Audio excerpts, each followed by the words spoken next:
Good afternoon. My name is Chris Taylor. I'm the San Francisco Bureau Chief for Mashable.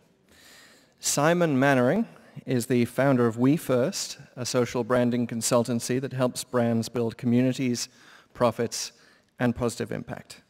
He's a member of the General Mills Digital Advisory Board and on the advisory board of the Center for Public Diplomacy at the USC Annenberg School. He's also the New York Times best-selling author of We First, How Brands and Consumers Use Social Media to Build a Better World. Please join me in welcoming Simon Mainwaring to the stage.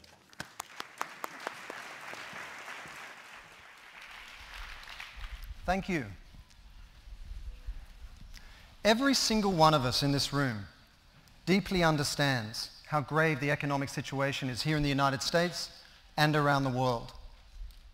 But hidden within this challenge is an opportunity to create a third pillar of social change to support government and philanthropy. Here's why. This is the question that consumers and citizens all around the world are asking themselves because their experience of life is so difficult, and that includes the 1 in 6 Americans that now find themselves below the government-set poverty line.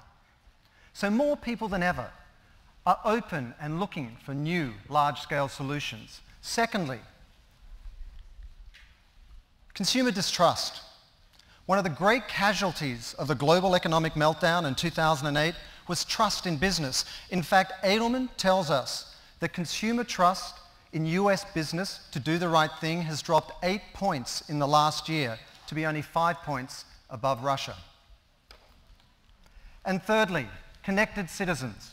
Whether it's the Arab Spring revolutions, whether it's the riots in London and the subsequent cleanup, or even the crowdsourcing of a new constitution in Iceland that is currently underway, citizens are more connected, more engaged, and more vocal than ever.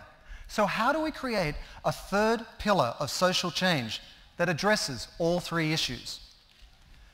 The first piece is a partnership between brands and consumers, and for their part, brands earn the loyalty, goodwill, and profits of their customers when they buy their products and talk about them on social media.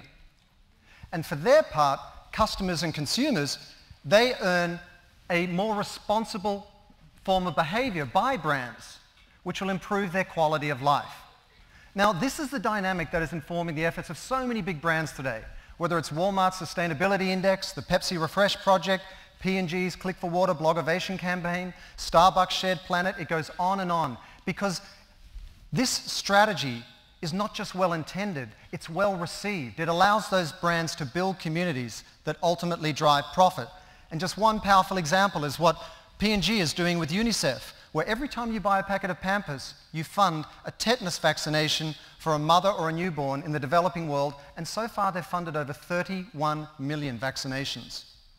The second piece is something I call contributory consumption, which builds on the fantastic work that was done by 1% for the Planet in terms of the environment and Product Red with HIV and AIDS. And the concept is simple.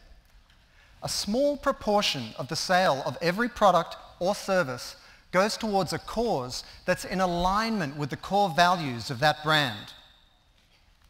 Now, let's be realistic. Not everyone's going to get involved.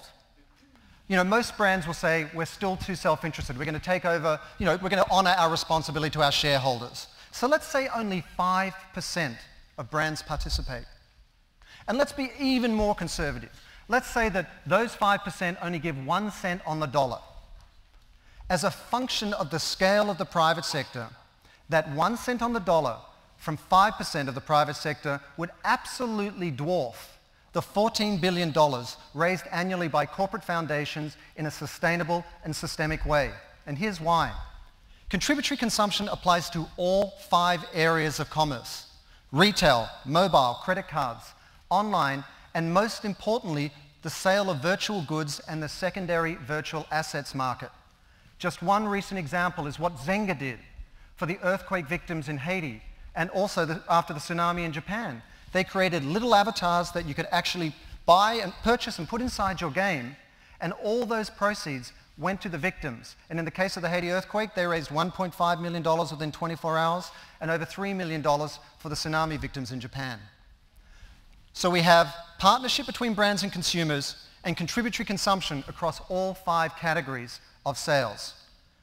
And then the third piece is a global brand initiative, which is a federation of brands that bring all their skill sets to bear on the greatest social challenges of our time, not just administering the funding raised by contributory consumption, but training and marketing, storytelling, distribution, leveraging their bricks and mortar reach to go and address those problems where they are. And the examples of these include, for example, many food companies that represent 25% of the US food supply are now working together to reduce their caloric intake of their products to support the First Lady's Let's Move initiative. Or Nike has opened up its Green Exchange, in which they're opening up all their IP around rubber and the products they make and their glue, so that all the companies can address climate change together. Or in this case, we see the Sustainable Apparel Coalition, led by Patagonia, in which 30% of the global apparel and footwear manufacturers of the world have come together to hold themselves accountable to a single sustainability index. And that includes competitors like Nike, Adidas, Puma, and also heavyweights like H&M, M&S, and Walmart. So once these different partners come together, we can support the efforts of government and philanthropy. And then those 3 pillars together address the most pressing issues of our time. Now, this vision is not idealistic. It is not unrealistic. It is not naive. It is already happening. We are going to see more companies lead with goodwill, just as Nordstrom did when it opened up Treasure and Bond and gave all the proceeds to charity. We're going to see more companies basing their business model on the TOMS one-for-one exchange. We're going to see more non-profits become effective storytellers like Charity Water. We're going to see more coalitions of brands in support of non-profits like Made for Good in London. We're going to see on the consumer side more platforms that let you make an informed decision, especially with a big ticket item like a car or a washing machine, like brandkarma.com.